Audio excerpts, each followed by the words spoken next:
Chapter 797, Determining the Situation. Looking at the swollen, blue-black corpse on the counter, Lumion chuckled to himself. They're not even trying to hide it, are they? Classic Morora, the city of exiles. Lumion did a quick inspection, confirming that the highly decayed corpse was indeed the other body part of the abscessed hand. Besides missing the left half, the corresponding part of the head, and the abscessed hand's body itself, it was fairly intact. If it weren't for the rotting flesh at the spine writhing and trying to regenerate, Lumion might have doubted that the 2 steaks served to him and Albus had come from this corpse, let alone that dozens, perhaps hundreds, of such steaks had been sold. This made Lumion frown slightly, a question he had pondered earlier resurfacing in his mind. Must I do a recall of all the steaks sold? Judging by the corpse's completeness, it doesn't seem necessary. Moreover, the residents of Morora had been eating such steaks for some time. Who knows if they've actually digested and absorbed the rotten flesh? From what I sense about the subtle connections between the corpse, even if digested, the rotten flesh likely just changes form without fundamentally altering. As he pondered, Lumion quickly stuffed the half-decayed corpse into the traveler's bag, using the Sword of Courage and other plain swords to separate it from the other half to prevent unwanted fusion before finding the head. So we were served this stuff, and it looked pretty appetizing. Albus's voice came from the kitchen doorway as Lumion put away the half of the abscessed hand. Albus, the former member of the Iron and Blood Cross Order and Medici family member, wore a black jacket with dark red patterns, one hand in his pocket, marveling.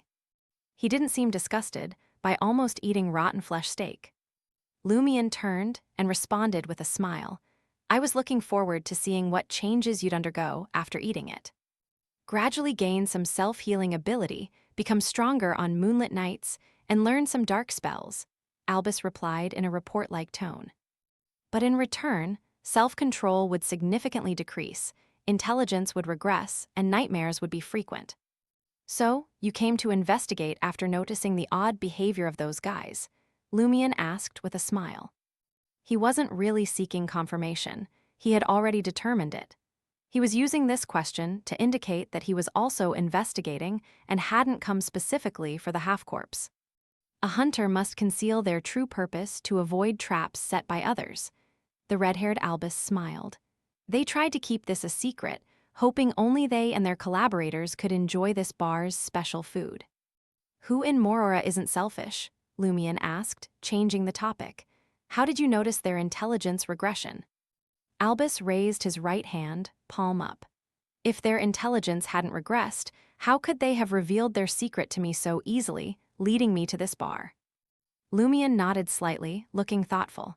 So, should I kill you to keep this secret from spreading? Albus met Lumion's gaze calmly, smiling. Do you think those idiots can keep a secret? With that, the Medici family member turned and walked towards the bar hall, exposing his back to Lumion. Lumion stood still, watching him leave as if deep in thought. For a moment, he had the urge to kill. He considered using this chance to eliminate Albus Medici, to prevent him from interfering with his approach to 001, or even marking it for the Red Angel before him. Ultimately, Lumion resisted this impulse. For 2 reasons. First, he judged that becoming an experimental subject would severely impact his self-awareness. Unless it was his only option, he didn't want to try it. In that case, having an extra person, a cannon fodder to help navigate the dangers, was a viable strategy. Second, he wasn't confident he could kill Albus Medici. If Albus was still in the same state as when they explored the Red Swan Castle, he would be easily dealt with, but several months had passed. He had become a Reaper and had even fully digested the corresponding potion. It was unlikely the other party hadn't made any progress.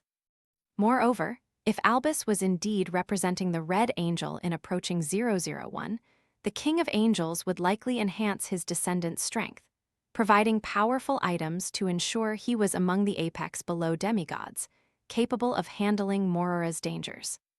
Lumion didn't leave the kitchen immediately. He checked around again. He was looking for any other special ingredients. The bar owner's slightly sluggish behavior made him suspect it was caused by randomly eating something in Morora. a common cause of death for Beyonders of the gourmet pathway. Unfortunately, Lumion only found ordinary ingredients like flour, butter, and milk. He then went up to the second floor of the carnivore bar, entering the depriver's bedroom. He planned to stay here as the duel winner for the time being. The bedroom was cleaner than Lumion expected. No grease stains, no cockroaches, mice, or insects. Aside from being slightly messy, it was fine. Lumion walked around the bedroom, trying to activate the black mark on his right shoulder to see if he could teleport out of Morora. He couldn't sense any of the places he had been to. As expected, I can't leave. I can only teleport within this mountainous area, but it's not like Morora residents want to leave. I wonder if Albus has such thoughts. Lumion muttered silently, taking out ritual materials from the traveler's bag. He conducted his second experiment, summoning a messenger. But neither the doll messenger nor his own messenger responded to his call. Disconnected from the spirit world, at least to some extent, as expected from a place ceiling 001, Lumion stood at the window, gazing at the dim environment and the slightly less intense rain, feeling the cold dampness seeping in. He proceeded with the third experiment according to his plan. He walked to the full-length mirror in the room, placed his right hand on it, and activated a black mark on his body.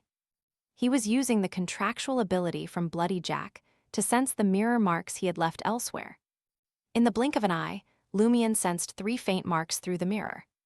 They were in Moron Avigny's study, the Blue Avengers treasury, and Franca and Jenna's rented apartment. This meant that if Lumion could enter the mirror, he might be able to use his teleportation ability to reach the mirrors corresponding to these marks. Even if not, he should be able to exchange information with the outside world through them. Lumion was both pleasantly surprised and satisfied that his hypothesis was confirmed. Having read the 001 data, he knew its origin and its connection to 4th Epoch Trier. Given the similar sealing methods, many details should also be consistent. Trier had a special mirror world, so this place likely did too. Trier had mirror people, so this place likely had them too. The experimental subjects detail, if not blindfolded, the one who leaves the mausoleum will be a monster resembling him, was evidence of the mirror people and the special mirror world's existence.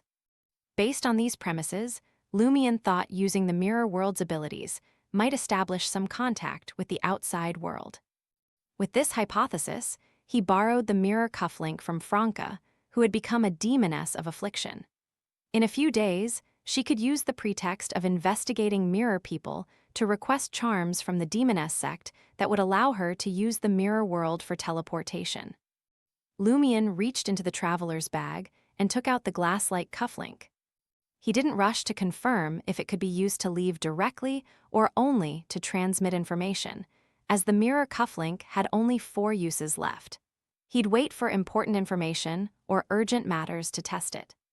GRR. At that moment, Lumion's stomach growled with hunger. He couldn't help but gripe internally. Seriously, the Church of Knowledge is so stingy. Not even a meal or a sip of water before sending me into Morora. I'm not Ludwig, who can finish all the prison food. Muttering, Lumion descended to the first floor, intending to cook something in the kitchen and wait for the rain to stop before looking for the abscessed hand's head. By now, the bar owner's body had been taken away by the enforcers, and the bloodstains on the floor had been cleaned, but the destroyed bar counter and the hall's scorched remains hadn't been dealt with. Glass shards and wood splinters mixed with the scents of liquor and charred wood. Just as Lumion picked up the bar owner's legacy, left by the enforcers 420, Sasson Gold someone walked in from the doorway. It was the humble-looking human meat chef, Les. Les was soaked, glanced around, and asked Lumion, "Are you hiring a chef here?" The law of Beyonder characteristics convergence? Lumion suddenly laughed. "Sure, go to the kitchen and make something. I'll try it and see how it tastes."